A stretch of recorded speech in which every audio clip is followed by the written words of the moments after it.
Shalom anak-anak, selamat pagi, selamat siang, selamat sore, selamat malam. Apa kabar? Semoga kalian dalam keadaan yang sehat dan dalam lindungan Tuhan ya. Kita berjumpa lagi di Pendidikan Agama Kristen dan Budi Pekerti kelas 6 SD. Kita ada di pelajaran yang kelima dengan tema berkomunikasi dengan Tuhan, tapi ini merupakan bagian yang kedua, lanjutan dari bagian yang pertama ya. Nah, kita dengarkan bersama-sama tujuan pembelajaran kita kali ini adalah peserta didik dapat mencontohkan sikap doa yang baik dan benar. Kedua, peserta didik dapat menuliskan sebuah doa pribadi dengan benar juga, ya. Nah, sebelum kita masuk ke pembahasan kita, mari kita bernyanyi dan berdoa. Kita nyanyi lagu Doa Mengubah Segala Sesuatu. Saat keadaan sekelilingku ada di luar kemampuanku, ku berdiam diri mencarimu. Doa mengubah segala sesuatu.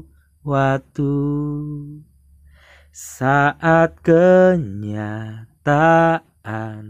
di depanku mengecewakan perasaanku, ku menutup mata memandangmu, sebab doa mengubah segala sesuatu.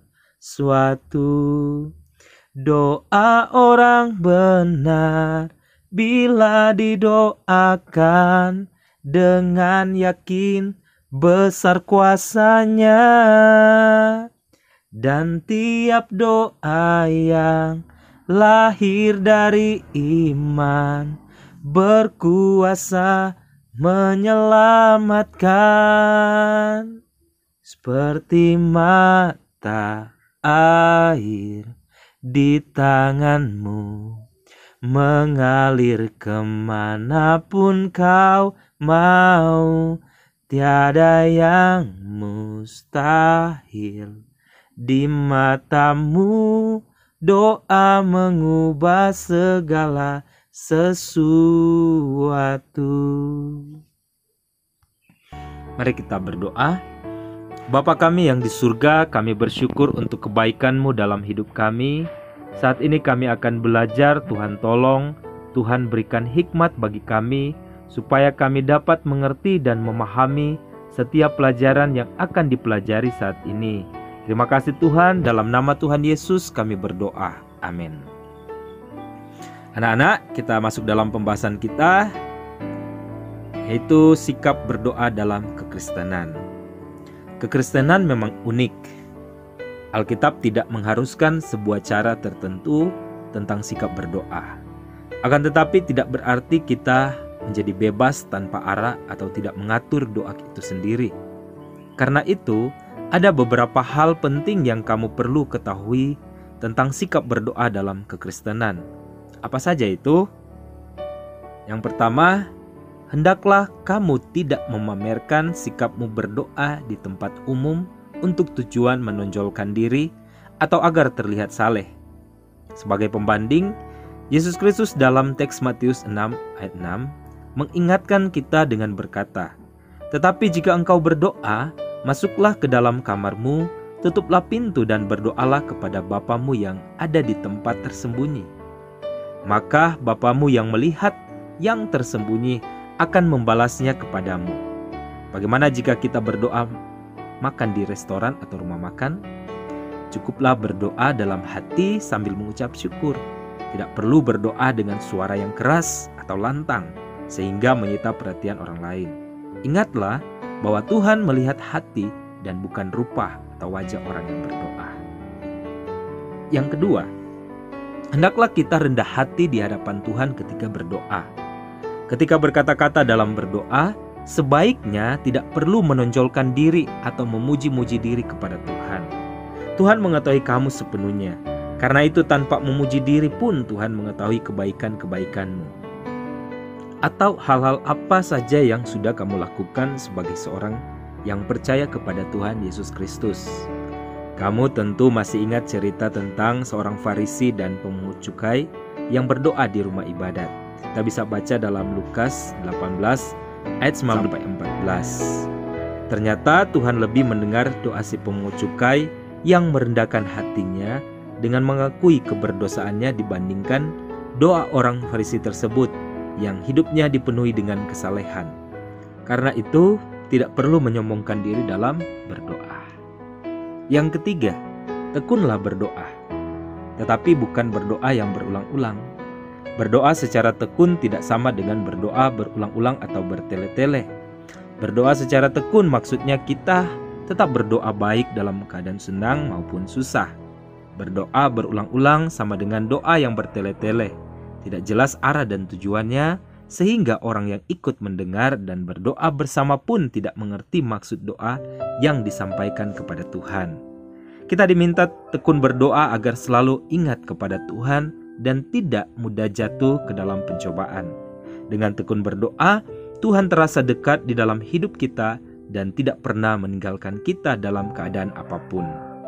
Selanjutnya anak-anak, tuliskanlah contoh doa yang benar dan salah. Misal contoh doa yang benar seperti ini ya. Doa yang ada sapaan kepada Tuhan, pernyataan kemuliaan Tuhan, dan keinginan atau isi hati yang disampaikan kepada Tuhan. Misalnya doa yang tulus dan penuh kerendahan hati tentunya. Doa yang salah, doa yang tidak jelas tujuannya dan bertele-tele. Selanjutnya, memamerkan sikap dalam berdoa di tempat umum untuk tujuan menonjolkan diri atau agar terlihat saleh. Nah, kita bisa lihat ya bersama-sama. Jadi ketika kita belajar tentang doa ini, ketika kita berdoa kepada Tuhan, kita berdoa dengan benar, tidak dengan salah.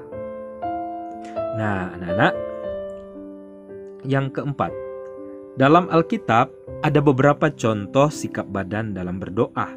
Misalnya, berdiri, menengadah ke langit, merebahkan diri ke tanah, bersujud, dan lain-lain. Namun perlu kamu ingat bahwa sikap badan tersebut sebetulnya hendak menggambarkan atau mengungkapkan hati kita kepada Tuhan. Karena itu, tidak ada aturan khusus bahwa sikap doa harus berdiri atau duduk, atau harus ini atau itu. Tuhan melihat apa yang di dalam hati daripada apa yang tampak pada tubuh kita. Namun, kamu dapat menyesuaikan sikap badanmu ketika berdoa dengan menyesuaikan waktu dan tempat. Misalnya, di dalam kamar, kamu dapat berdoa dengan bersujud di samping tempat tidurmu, atau sambil merebah dan melipat tangan di atas dadamu. Atau ketika di gereja, kamu bisa bersikap menurut aturan tata ibadah yang ditetapkan oleh gereja, yaitu berdiri atau duduk. Selanjutnya, yang kelima, waktu berdoa sebetulnya dapat dilakukan kapan saja. Selain dalam ibadah yang kita lakukan di gereja, kita juga dapat berdoa pada waktu-waktu yang kita tentukan sendiri. Keteraturan dan ketekunan dalam berdoa akan melatih kedisiplinan diri. Karena itu, kamu dapat membiasakan diri dengan berdoa pada waktu-waktu tertentu. Misalnya, setiap bangun pagi dan hendak tidur, setiap kali hendak makan dan setelah makan, atau setiap kali hendak pergi ke suatu tempat. Inilah sikap-sikap doa dalam kekristenan. Nah, anak-anak, ada tugas sekarang.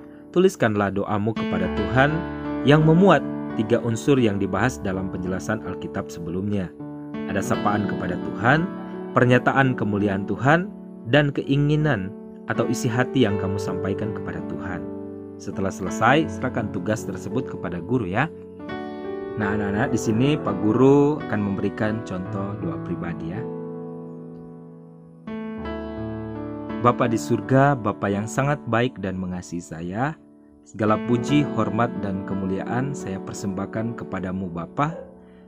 Saya memohon kiranya Tuhan memberikan hikmat kepada saya, dan Roh Kudus kiranya menolong dan memberikan kemampuan untuk melakukan kehendak-Mu dalam kehidupan saya. Di dalam nama Tuhan Yesus saya berdoa. Amin. Saat ini anak-anak kita belajar dari sebuah lagu ya. Nah, ini ada lirik lagu dengan judul Kepadamu Ku Berdoa. Nah, nadanya Pak Guru belum tahu sepenuhnya, jadi Pak Guru akan bacakan ya. Kepadamu ku berdoa dan kupinta, ulurkanlah tangan kasih-Mu kepadaku, karena ku tahu Kau selalu di sisiku. Oh Tuhanku, dengarkanlah doaku kepadamu. Berikanlah dan tunjukkanlah kuasa-Mu. Tabahkanlah dan kuatkanlah imanku. Jadikanlah aku ini hamba setiamu, agar dapat aku hidup selalu di sisimu. Karena ku tahu pasti, oh Tuhan, apapun juga di dunia ini, tanpa Kau Tuhan semuanya takkan berarti. Oh Tuhanku, dengarkanlah doaku kepadamu. Nah, setelah kita membaca dan mendengarkan lirik lagu Kepadamu ku berdoa, mari kita jawab ya pertanyaan berikut ini. Apa pesan utama nyanyian itu? Ya, benar. Kepada Tuhanlah kita berdoa. Yang kedua, apa peran Tuhan dalam setiap doa yang kamu sampaikan kepadanya? Ya, benar, mendengar dan menjawab doaku atau doa kita.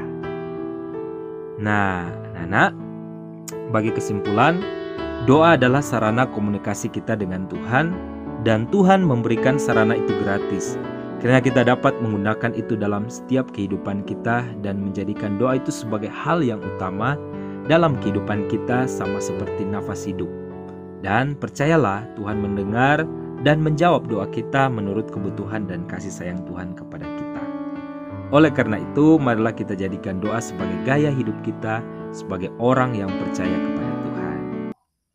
Nah, anak-anak, mari kita bernyanyi lagu Baca Kitab Suci. Baca kitab suci, doa tiap hari, doa tiap hari, doa tiap hari. Baca kitab suci, doa tiap hari kalau mau tumbuh. Kalau mau tumbuh, kalau mau tumbuh, glory haleluya. Baca kitab suci, doa tiap hari kalau mau tumbuh. Mari kita berdoa. Tuhan yang baik, Engkaulah Tuhan yang menciptakan dan selalu memelihara kami. Ajarlah kami, anak-anak-Mu, berdoa kepadamu, karena kami masih belajar dan bertumbuh. Kami percaya Tuhan selalu menyertai kami dalam keadaan senang maupun susah. Ya Tuhan, kami juga bersyukur karena Tuhan sudah menolong kegiatan pembelajaran kami sehingga boleh selesai dengan baik. Di dalam nama Tuhan Yesus kami berdoa. Amin.